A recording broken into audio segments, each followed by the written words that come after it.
Well, I've been thinking about this passage this week, and we're continuing to a certain extent this image of a stumbling stone. And we talked about it last week, how stones represent both strength but also struggle, right? Those aspects of our life, right? Our faith, sometimes the things that we do are sin that cause us to stumble, that prevent us in our growth and our faith development. And yet, we change that image a little bit this evening. For we hear very clearly here, right? St. Paul is pulling passages out of Isaiah, 2 different verses to be precise. He's drawing from Isaiah 8 and from Isaiah 28. And he blends those two together to come up with this phrase, right?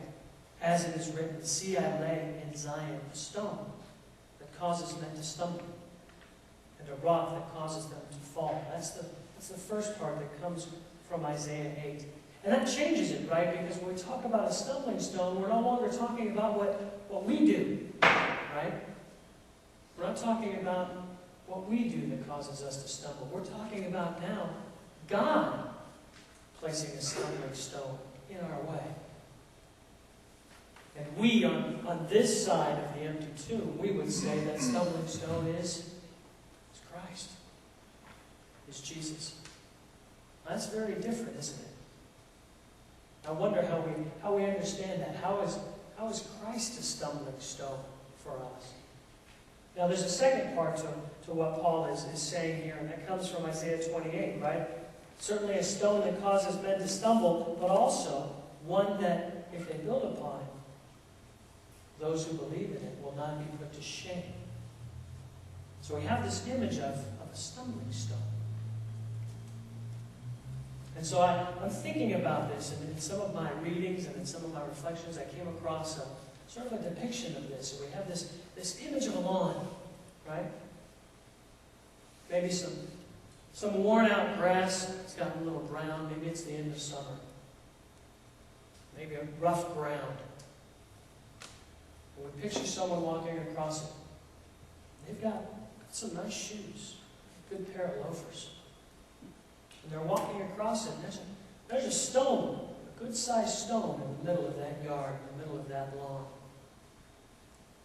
And as they're walking, paying no mind to what's on the ground, because you've got some good shoes, you've got the sole on that shoe. Stumble right over it. Don't see it, they're not aware of it. Now we picture someone without any shoes. Right? Walking on a dry, withered grass. Hard ground. Being very careful with each step, right? Lest the soles of the feet get hurt. And they come across this large, flat stone. And instead of causing them to stumble, they stand on it and give thanks for the reprieve, right? Same stone.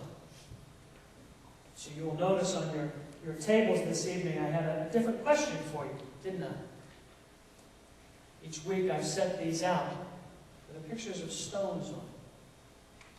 And this evening's question, how is Jesus a stumbling stone for us? And that might seem kind of a strange question at first, right? What are the ways that we still stumble over Jesus today? That may seem a strange question, but I think the reality is we often want to say, right, that to know Jesus, to really know Jesus is to love Jesus. Yes. I contend that there are those who know Jesus and don't love Jesus. Jesus becomes a stumbling block for them. And when we look through Scripture, we see that over and over again, don't we? Jesus, a place of reprieve or a stumbling block for the religious leaders of his day? Stumbling block. Jesus, a stumbling block or a reprieve for the Pharisees? Jesus, a stumbling block or a reprieve for the lepers?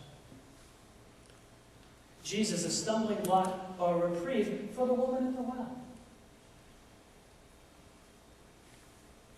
See, I lay in Zion a stone that causes men to stumble, and a rock that causes them to fall. And the one who trusts in him will never be put to shame.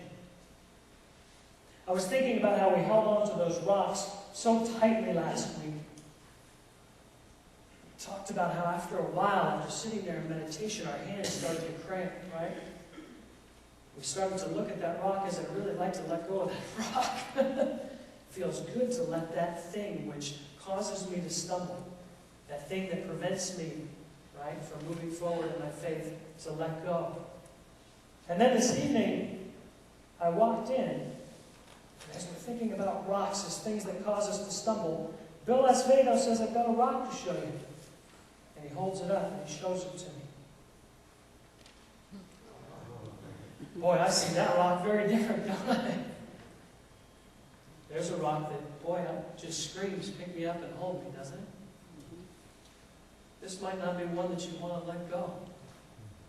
This might be one that you want to hold on to for a while. Interesting how perspective changes how we understand the stumbling block, yes? A wise man built his house upon a rock, right? Jesus can often be a stumbling block, and I think in many ways still can be for us today. For various reasons.